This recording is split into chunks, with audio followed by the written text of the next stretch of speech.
gommer une partie de votre imposition. Vous payerez sur votre tranche marginale d'imposition, sur vos impôts personnels. Vous allez payer moins d'impôts, 15% d'imposition, totalement exonéré d'impôts. L'impôt sur les sociétés, imposition personnelle, moins d'impôts, flat tax. C'est bien d'avoir plus de chiffre d'affaires, d'encaisser plus de loyers. Mais ce qu'il faut se poser, c'est quelle est la gestion que vous avez derrière et combien il vous reste réellement. En nu, vous pouvez louer en meublé, vous pouvez louer en nom propre, vous pouvez louer en société. Il va vous rester plus d'argent. 1 000 € de loyer tous les mois. 3 manières de gagner plus d'argent avec l'investissement immobilier. Nous allons voir comment vous pouvez faire pour gagner toujours plus. C'est bien d'encaisser des loyers, mais il faut savoir les optimiser pour pouvoir louer plus cher et savoir comment on va faire pour pouvoir les garder, en garder le plus possible. Bienvenue dans cette nouvelle vidéo. Nous allons voir comment optimiser vos investissements immobiliers et comment gagner toujours plus. C'est parti, première solution déjà pour gagner plus ou en tout cas optimiser vos locations, la stratégie fiscale que vous allez utiliser. C'est important de comprendre qu'il existe plusieurs stratégies. Vous pouvez louer en nu, vous pouvez louer en meublé, vous pouvez louer en nom propre, vous pouvez louer en société. Il va falloir choisir. Comment choisir la bonne stratégie? Il faut déjà que vous définissiez ce que vous voulez faire dans l'investissement immobilier. Est-ce que vous investissez pour garder les fonds ou est-ce que vous investissez pour pouvoir réinvestir et faire grossir votre boule de neige? Plus vous voulez multiplier les acquisitions, plus vous allez vouloir enchaîner, plus il faudra se professionnaliser et passer en société. Donc, vous allez devoir passer sur une structure pro si vous voulez multiplier les acquisitions. Pourquoi? En gardant votre structure professionnelle à l'impôt sur les sociétés, vous allez payer moins d'impôts sur la période d'exploitation. Jusqu'à 42 500 € de bénéfices, vous ne payerez que 15% d'imposition. Puisque vous ne payez que 15% d'imposition, il va vous rester plus d'argent. Cet argent, vous allez pouvoir vous en servir pour pouvoir multiplier les acquisitions. Vous aurez compris que dans ce cas-là, vous n'aurez pas l'argent dans votre poche. Donc, ce n'est pas vous qui allez garder les fonds. Vous n'allez pas pouvoir utiliser cet argent pour partir en vacances, pour profiter, pour augmenter votre train de vie. Donc, il faut savoir ce que vous souhaitez faire. Si vous choisissez cette option-là, sachez que vous pourrez pratiquer en plus de l'amortissement. C'est quoi? C'est créer une charge comptable qui va vous permettre de gommer une partie de votre imposition. Je m'explique. Vous encaissez 1 000 € de loyer tous les mois. Ça fait 12 000 € à la fin de l'année. Vous avez fait un investissement de 100 000 €. Le comptable partira du principe que ce bien se déprécie, qu'il perd de la valeur tous les ans. Il prendra une période d'amortissement, de dépréciation, donc de perte de la valeur sur 30 ans. Donc, il se dit que tous les ans, sur 30 ans, le bien que vous avez acheté 100 000 € perd de la valeur. Du coup, vous allez créer une charge par rapport à ça. Vous allez faire, pour faire simple, 100 000 divisé par 30. Il y a un principe d'amortissement qui dit qu'on amortit que le bâti, mais restons simples dans cet exemple. Donc, 100 000 divisé par 30, ça fait un peu plus de 3 000 €. Donc, un peu plus de 3 000 € que vous allez pouvoir venir gommer des loyers que vous encaissez tous les ans. Donc, ça va diminuer votre base imposable. Ça va diminuer votre bénéfice et du coup, vous allez pouvoir réemployer cet argent pour réinvestir sur d'autres biens. Vous voyez la puissance de la stratégie fiscale. Donc, si vous voulez faire ça, optez pour une SCI à l'impôt sur les sociétés ou pour une société commerciale type SAS ou SARL. C'est ce qui vous permettra de multiplier les acquisitions. Maintenant, si vous le faites en nom propre, donc si vous le faites en nom propre, l'idéal, c'est de louer en meublé et d'utiliser le statut du LMNP. C'est quoi ce nom barbare? Loueur meublé non professionnel. C'est ce qui va vous permettre d'avoir la meilleure stratégie fiscale, même si aujourd'hui, il y a beaucoup de changements. Ça reste le statut qui est à privilégier. Pourquoi? Parce que tout d'abord, vous allez pouvoir pratiquer des amortissements comme sur une structure pro, comme sur une SCI à l'IS, par exemple. Donc, vous allez pouvoir amortir le bien. Donc, comme je viens de vous le montrer dans l'exemple précédent, vous allez pouvoir diminuer votre base imposable. Et en plus, l'avantage que vous avez comparé à une structure pro, c'est que vous allez bénéficier lors de la revente de la plus-value du particulier. C'est-à-dire que vous allez pouvoir avoir un abattement en fonction de la durée de détention. Sachez qu'au bout de la 5e année, après la 5e année, vous avez déjà un premier abattement qui est appliqué pour durée de détention et au bout de 30 ans, vous êtes totalement exonéré d'impôts. À l'inverse, sur les sociétés, sur les structures à l'impôt sur les sociétés, comme on vient de le voir juste avant, tous les amortissements que vous avez pratiqués vont venir gommer le montant d'achat, le montant d'acquisition, vont venir se déduire du montant d'acquisition. Donc, dans l'exemple précédent, 100 000 €, si vous avez amorti pour 100 000 € sur 30 ans, et à l'issue des 30 ans, on partira du principe que vous avez acheté le bien 0 €. Donc, vous payerez une plus-value sur le montant global de la vente. C'est-à-dire que si vous vendez votre bien 130 000 euros, eh ben, vous payerez sur 130 000 euros de la plus-value. Donc, jusqu'à 42 500, 15%, au-delà, 25%. Alors qu'en LMNP, cette fois-ci, les amortissements que vous avez pratiqués ne seront pas déduits du prix d'achat. Donc, vous pourrez de nouveau bénéficier de la plus-value du particulier et réengager ces fonds dans un autre investissement. Donc, vous voyez, en fonction de l'option choisie, vous allez pouvoir garder du cash, vous allez pouvoir garder du cash pour réinvestir.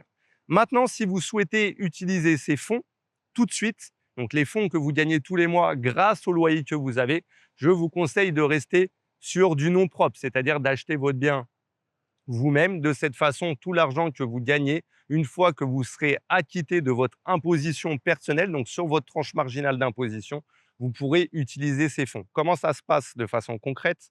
Les 1 000 euros de loyer que vous percevez tous les mois dans l'exemple précédent, ça fait 12 000 euros par an. Vous allez, si vous êtes au régime du réel, déduire l'ensemble des charges que vous payez, donc tout ce qui est intérêt d'emprunt, assurance emprunteur, assurance propriétaire non occupant, les travaux, l'expert comptable, toutes ces charges-là, vous allez les déduire des loyers et ce qui vous reste, le bénéfice, vous payerez sur votre tranche marginale d'imposition, sur vos impôts personnels. Ce qui reste à la fin, c'est pour vous, vous pouvez l'utiliser immédiatement. Donc, c'est le gros avantage. A contrario, sur les structures à l'impôt sur les sociétés, comme je vous ai parlé tout à l'heure, la SCI à l'IS, la SAS, la SARL, et ben là, vous payez moins d'impôts, mais l'argent reste sur le compte de la société. Donc, vous payez seulement 15% jusqu'à 42 500 de bénéfices, mais l'argent va rester sur la structure. Si vous voulez l'utiliser pour vous, le sortir pour vous, il faudra passer par la case flat tax 30% si vous sortez l'argent en dividende, par exemple. Donc, faites très attention à ça. Deuxième moyen d'optimiser et de louer toujours plus cher, ça va être une belle déco, une belle rénovation. Vous voulez faire de l'argent dans l'immobilier, créer une expérience client inoubliable. Oui, que ce soit des locataires, que ce soit des clients de passage, si vous faites du meublé de tourisme, sachez que si vous créez une expérience client extraordinaire, inoubliable, les gens reviendront et vous pourrez louer plus cher. Aujourd'hui, beaucoup de gens sont sur le marché de l'immobilier. Si vous voulez vous démarquer de la concurrence, je vous invite fortement à faire de belles décos, faire de belles rénovations. C'est ce qui va vous permettre de vous démarquer, créer une expérience inoubliable. Soyez là pour votre client. Si vous faites de la location type Airbnb, Booking, essayez de créer quelque chose de plus, quelque chose qui n'existe pas chez vos concurrents. Démarquez-vous. Peut-être que si vous êtes proche de Disney, faites quelque chose avec des personnages de dessins animés, même si c'est déjà fait. Essayez de faire quelque chose de différent. Essayez de créer des choses qui n'existent pas. C'est comme ça que vous allez pouvoir vous démarquer aussi. Et pareil, si vous faites de la location à l'année, je vous encourage à faire de belles rénovations. De cette façon, vous aurez beaucoup plus de demandes, donc vous aurez un choix plus important de locataires et les gens, il y aura beaucoup moins de turnover. Ils voudront moins quitter votre logement. Pourquoi? Parce que si vous coupez une belle rénovation avec un prix juste de marché, les gens n'ont pas d'intérêt de partir.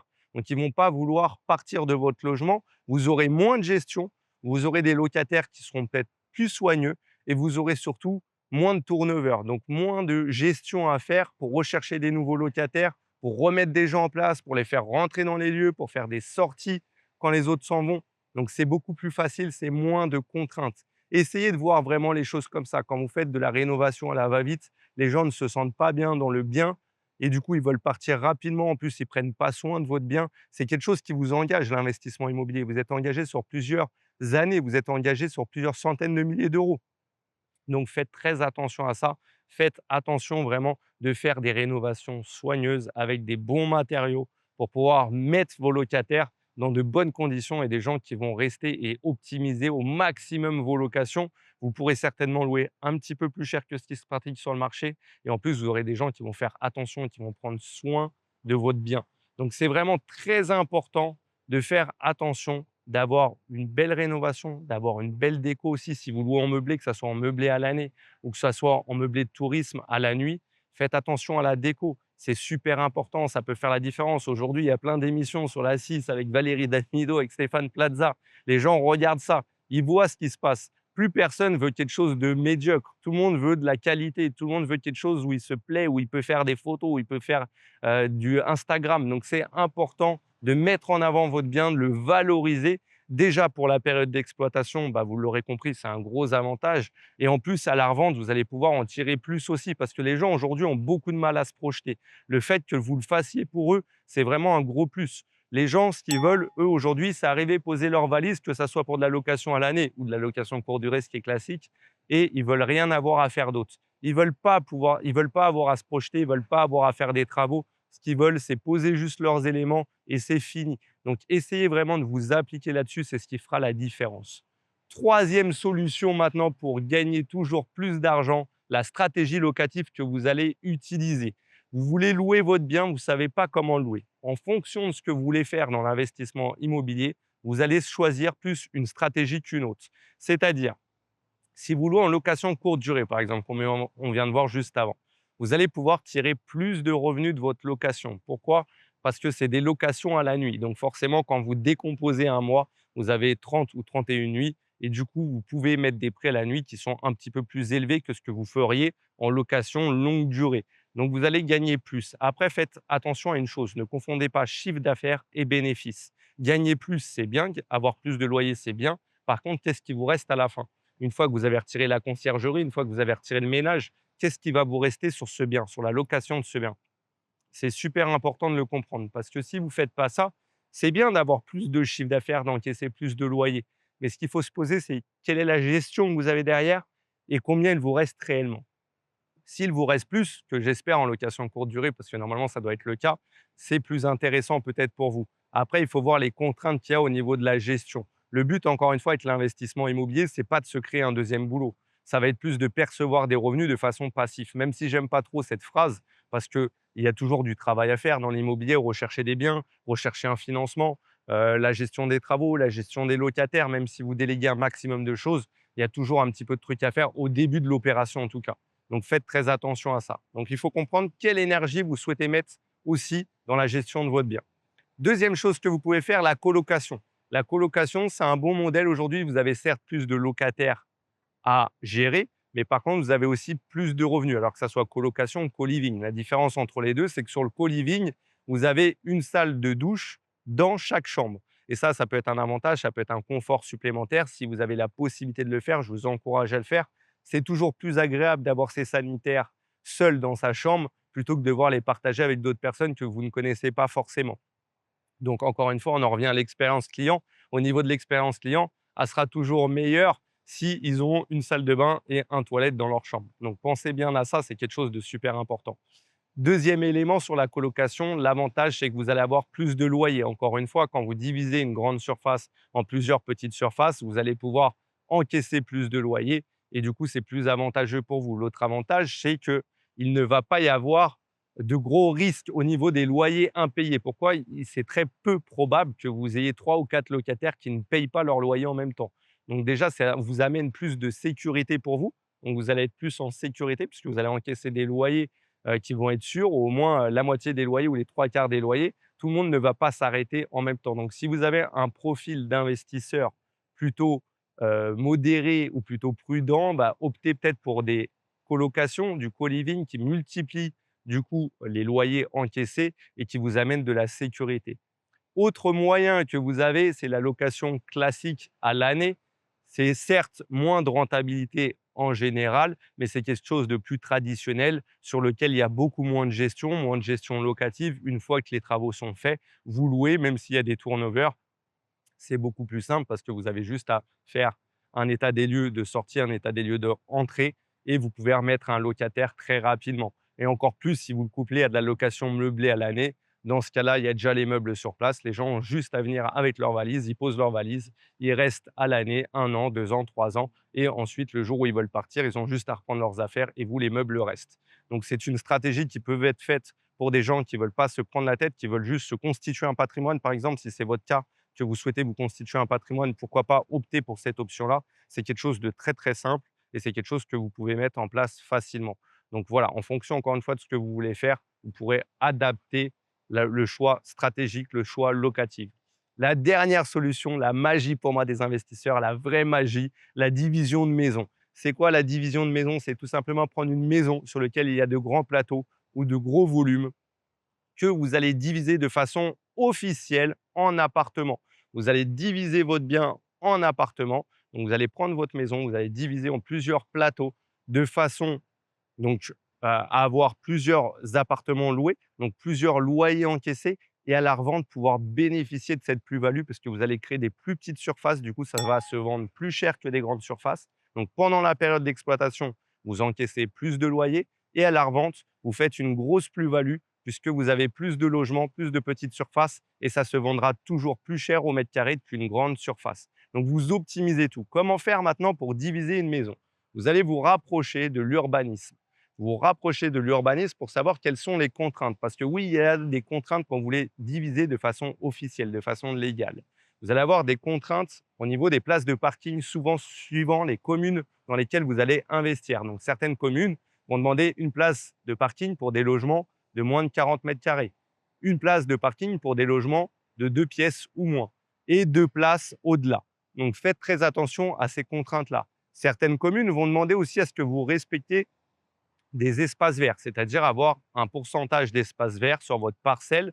Donc, il peut y avoir plusieurs contraintes. Pour savoir ces contraintes-là, vous allez devoir vous rapprocher de votre commune, de l'urbanisme, pour voir quelles sont les contraintes en fonction de votre ville. Prenez bien le soin de le faire parce que ça peut faire capoter complètement votre dossier et votre projet. Si vous est mal ficelé, si vous n'avez pas anticipé et qu'à la fin, vous ne pouvez pas faire de division officielle, vous allez vous retrouver avec des logements que vous ne pourrez pas exploiter pleinement. Donc, faites attention de faire ça. Sachez une chose, si quand vous allez faire une demande de compteur à Enedis, ça prend du temps. Essayez d'anticiper au maximum et de prévoir plusieurs mois à l'avance pour faire cette demande. Si vous ne prenez pas le soin de le faire, vous allez malheureusement perdre du temps. Ça va retarder la mise en location puisque vous n'aurez pas les compteurs nécessaires pour louer. Donc, prenez le soin de le faire bien en avance. Et sachez une chose, que lorsque vous allez faire votre demande à Enedis, Enedis se rapprochera de la mairie, du service urbanisme pour voir que vous avez la possibilité de diviser le bien. Donc, faites très attention. Il faut que tout soit fait dans l'ordre et vous suivez bien ces contraintes si vous voulez avoir la possibilité de diviser. Vous l'aurez compris, il existe plein de solutions pour gagner toujours plus d'argent. Je viens de vous en expliquer 3. Pour résumer, optimiser votre choix fiscal, bien décorer votre bien et faire des travaux de qualité et surtout choisir le choix locatif, la stratégie locative qui s'adapte à vos ambitions, à vos objectifs dans l'immobilier. J'espère que cette vidéo vous a plu. Mettez-moi en commentaire quel est le choix que vous allez faire au niveau de la stratégie locative. Mettez-moi si vous avez des questions sur la division de maison. J'y répondrai avec grand plaisir. Je vous dis à très vite. N'oubliez pas de liker, de commenter. À bientôt dans une nouvelle vidéo.